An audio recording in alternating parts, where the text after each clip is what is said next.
Okay, so a quick follow-up, and I'll probably forget about half the stuff I want to say. But okay, so after I made the video the other night about meeting with the pulmonologist and him saying that it was like 90-some% certain that it was cancer back, I had a virtual appointment with my cancer doctor, my oncologist, yesterday morning.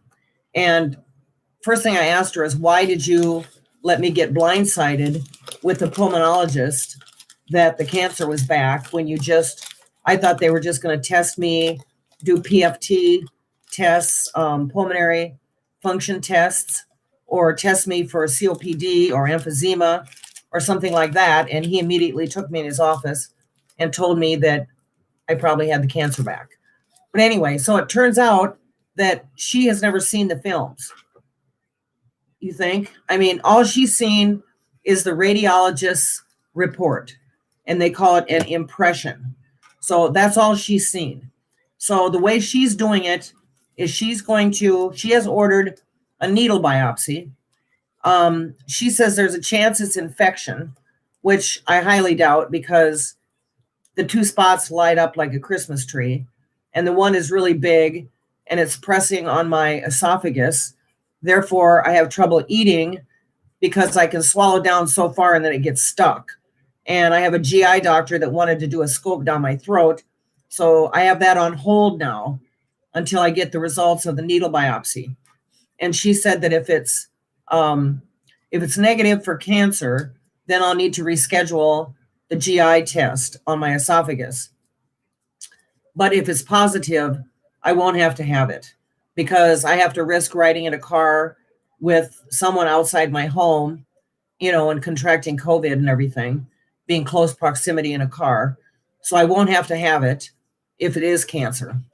Oh, joy. But anyway, so that's scheduled for the 15th, which is, I guess, a week from today. And my family member, who is my first cousin, is my mother's brother's son. He's 6 years younger than I am. I'm 66, so he's 60. He's going to take the day off work and come up and pick me up. And it's an outpatient procedure, 9:30 in the morning, and the procedure's at 11. And they just put a needle. Well, there's the two spots, but the pulmonologist told me that they wouldn't be able to biopsy the one near my sternum because it's too big and it's too close. And so they will do the one on the outside of the lung. But one can assume that whatever the one is by my esophagus is probably the same makeup or component as what's in the one on the outside. So I have to have that done. Then after that would come, if it's positive, would come a bronchoscopy. That's where they sedate you and they put a bunch of needles down your throat and they take samples of your nodes because you have a cluster of lymph nodes right in the middle of your chest. And the lymph node system is a blood filtering system. And you have them under your armpits, in your groins, behind your knees, I think near your ankles, in your neck. And so if it's found in the nodes in your chest, it's a blood filtering. So your other nodes are full too. So before, when I had it in 2012, it was not in my nodes yet. But that was small cell limited.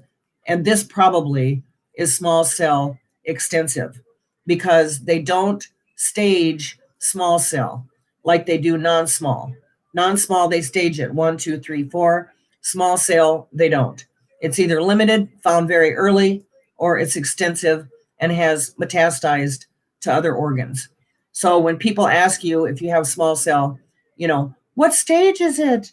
Well, they don't stage small cell. And since there's really usually no symptoms at all, small cell is usually never found until it is in the extensive category and it has metastasized. Before, when I had it in 12, I had a really bad cold and I went to an urgent care and they did a chest x-ray and that's where they saw the one tumor.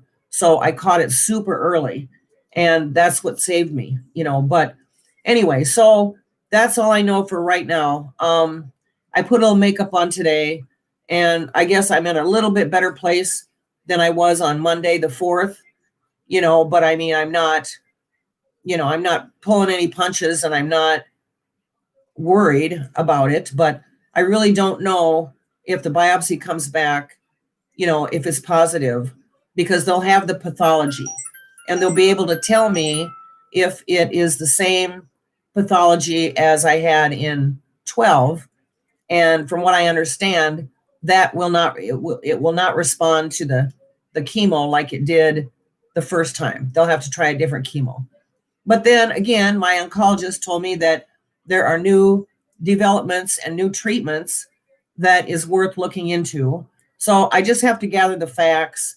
But like I said, I'm not pulling any punches and I'm not, pooping out any rainbows, and I don't want people to do that because, I've had people that have breast cancer and they're like, well, you can beat this, well, this is small cell lung cancer and this is a totally different beast.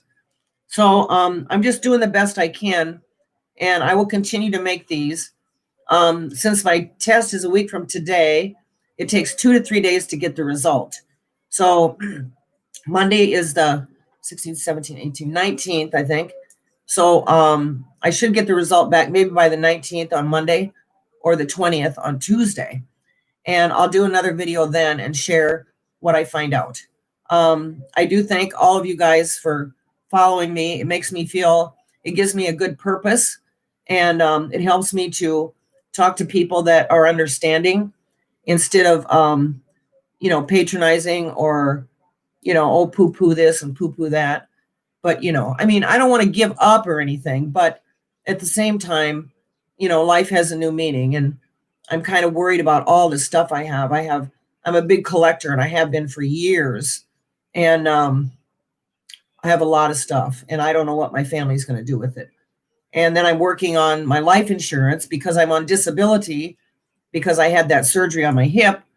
I have a lot of life insurance. So if I transition from short-term to long-term, I'm trying to verify with my employer that if I do that, if I go to long-term, if I will indeed retain my full health and my full life insurance benefits, because it's critical that I keep, especially the life. It was a timing thing when I went on short-term disability in March of 2020. And I was just lucky that I went on when I did, because that allowed me to retain all of my 100% pay and my health and life insurance. So I'm really lucky. But if I transition from short-term to long-term, there might be a caveat where something might change. I'm waiting for an HR rep to call me back from the company I work with for, and let me know what that is. And that'll put my mind at ease, because I want to make sure after I'm gone, I can take care of my 19-year-old granddaughter, because my daughter's gone and she's all I have, really. I mean, like I said, I have my other family and they mean a lot to me and everything, but they're certainly not dependent on my life insurance, but she is. So anyway, that's all I was going to say for now. And I hope you think I look better today. I mean, I put a little bit of makeup on, but my hair is really bad. It's fallen out. I get long strands of hair, like all over the house, on the table, on the floor, in the bathroom sink. It just drives me nuts. So I have these little beanies and little turbans, and sometimes I just wear them and I just put it up underneath. The other day I cut it off myself. This is all breakage. It was like pretty long, but it's all broken off. So I just parted it down the middle and brought 2 wads around here and took scissors and I just cut the back off the same length as the side. You can't go to a salon. Oh my God, it's just unbelievable. So I'll talk to you later after I have the needle biopsy. And again, thank you very much for watching. And I know this isn't completely professional because I'm still trying to learn exactly how this new feature works, go live. Okay, so I just hit this in stream. Okay, bye then. See ya.